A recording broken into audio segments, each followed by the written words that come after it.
వ్యవహారంలో ప్రభుత్వానికి ప్రమేయం ఎంత మేర ఉంటుంది, ముఖ్యంగా రాజకీయ ప్రమేయం ఎంత మేర ఉంటుందన్న విషయంపైన ఆయన వివరిస్తారని చెప్పి కేటీఆర్ చెప్పడం చూస్తున్నాం. లోపల ఇంకా హరీష్ రావు, మరుసుదనాచారి, ఇతర మాజీ మంత్రులు, మాజీ ఎమ్మెల్యేలు, ప్రస్తుత ఎమ్మెల్యేలు అంతా కూడా ఇంకా తెలంగాణ భవన్ లోపలే ఉన్నారు. తెలంగాణ భవన్ దగ్గర ఇది అక్కడ నాయకులు కార్యకర్తల యొక్క కోలాహల వాతావరణం.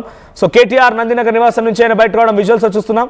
సో నందినగర్ నివాసం నుంచి ఆయన అప్పుడు బయటకు వచ్చే దృశ్యాల్లో సో మాధవరం కృష్ణారావు, శ్రీనివాస్ గౌడ్, కౌశిక్ రెడ్డి, కేటీఆర్, హరీష్ రావు వీళ్ళంతా కూడా ఆయన నివాసం దగ్గర నుంచి బయటకు వచ్చే టైంలో విజువల్స్ చూస్తున్నారు. Exclusive live coverage on RTV.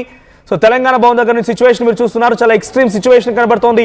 Heavy traffic jam, భారీ స్థాయిలో కార్యకర్తలంతా కూడా చేరుకోవడం మనం చూస్తున్నాం. సో ట్రాఫిక్ అయితే కిక్కిరిసిపోయిందని చెప్పాలి. కార్యకర్తలకి పోలీసులకు మధ్య కొంత ఉద్రిక్తత వాతావరణం నెలకొని కౌశిక్ రెడ్డి ఉన్నారు. కౌశిక్ రెడ్డి పోలీసులతో వాగ్వాదాన్ని దిగుతున్నారు. S Madhu, if at all the Kaushik రెడ్డితో కూడా మాట్లాడించే ప్రయత్నం చేయండి. కౌశిక్ రెడ్డితో మాట్లాడించండి. ఎగ్జాక్ట్లీ, అంటే కేటీఆర్ వాహనాన్ని మాత్రమే బయటికి పంపించారు, మిగతా వాహనాలను కూడా ముందుకు వెళ్ళనివ్వట్లేదు. పోలీసులు బారికేడ్ చేశారు, రోప్ పార్టీతో ఎవరిని వెళ్ళనివ్వట్లేదు నాయకులను. ఎందుకంటే విచారణకు హాజరవుతా ఉన్నారు, అందరూ వెళ్తే ఆందోళన ఉంటుంది అనేటువంటి రీతిలో మిగతా నాయకుల్ని బీఆర్ఎస్ భవన్లోనే ఉంచినటువంటి సిచ్యువేషన్ కనిపిస్తుంది. వదలాలనేటువంటిది కౌశిక్ రెడ్డి ఎమ్మెల్యే పోలీసులను డిమాండ్ చేస్తూ ఉన్నారు. కార్యకర్తలంతా కూడా డిమాండ్ చేస్తూ ఉన్నటువంటి పరిస్థితి. ఆందోళన అయితే సిచ్యువేషన్ ఉంది. మనం కౌశిక్ రెడ్డితో మాట్లాడించండి.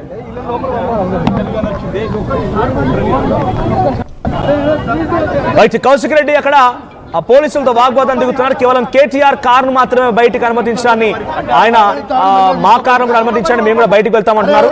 సో కౌశిక్ రెడ్డి ఆ పోలీసులతో వాగ్వాదానికి సంబంధించిన విజువల్ చూద్దాం ఒకసారి. సో కౌశిక్ రెడ్డి మాట్లాడుతున్నారు, చూద్దాం.